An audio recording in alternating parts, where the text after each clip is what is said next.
রাসূল সাল্লাল্লাহু আলাইহি সাল্লাম আত্মীয়তার সম্পর্ক কঠিনভাবে নষ্ট করার জন্য নিষেধ করছে। আত্মীয়তার সম্পর্ক এরকম এক সম্পর্ক, কেউ কষ্ট দিলে, কেউ আঘাত দিলে, কারো মাধ্যমে আঘাত পাইলে মানিয়ে নেওয়ার চেষ্টা করুন। সেই সম্পর্ক কখনোই নষ্ট করেন না।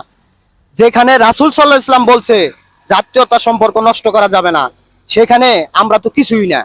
তাহলে কেউ কষ্ট দিতেই পারে।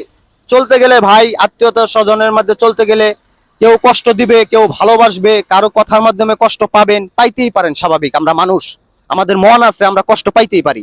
তার মানে এই নয় যে আমরা আত্মীয়তা সম্পর্ক নষ্ট করব। আত্মীয়তা হলো এরকম এক জিনিস, দুঃখ সুখ সমস্ত কিছু ভাগাভাগি করে নিতে হবে, ভাগাভাগি করে নিয়ে চলতে হবে। সেই সম্পর্ক বিচ্ছিন্ন করা যাবে না, সেই সম্পর্ক আগলে ধরে রাখতে হবে, কঠিনভাবে ধরে রাখতে হবে। যেমন একটা গাছ মাটিকে আগলে ধরে বাঁচতে চায়, বাঁচতেছে কি, মাটিকে আগলে ধরে সে দাঁড়িয়ে থাকে। ঠিক তেমনি আমি মনে করি একটা মানুষ সেই আত্মীয় স্বজনদেরকে আগলে ধরে রাখে, মাটির মতন আগলে ধরে রাখে সে জীবনে চলে।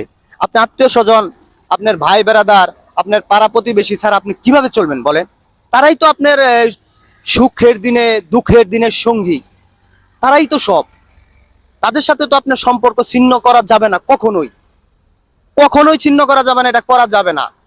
তাই আমি মনে করি যে আত্মীয়তা সম্পর্ক, নিজে আমি নিজে যদি কোনো অপরাধ করে থাকি, আমি নিজে ছোট হইয়া তাদের কাছে ক্ষমা চাবো, এবং তারাও যদি কোনো অপরাধ করে থাকে, তারাও নিজেরাও আমার কাছে ক্ষমা ক্ষমা চাবে।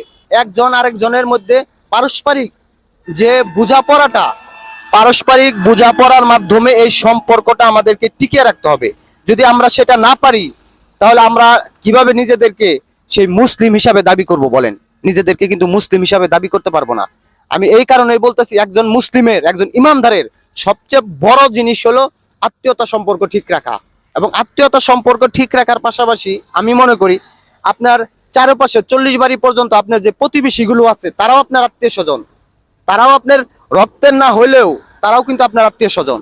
তাদের সাথেও আপনার সুসম্পর্ক রাখা উচিত। তাদের সাথে যথাসম্ভব সুসম্পর্ক রাখবেন, এবং যত বেশি সুসম্পর্ক রাখতে পারবেন আপনি, তত বেশি মানে একজন ভালো মানুষ হিসাবে সবার কাছে পরিচিত হইতে পারবেন।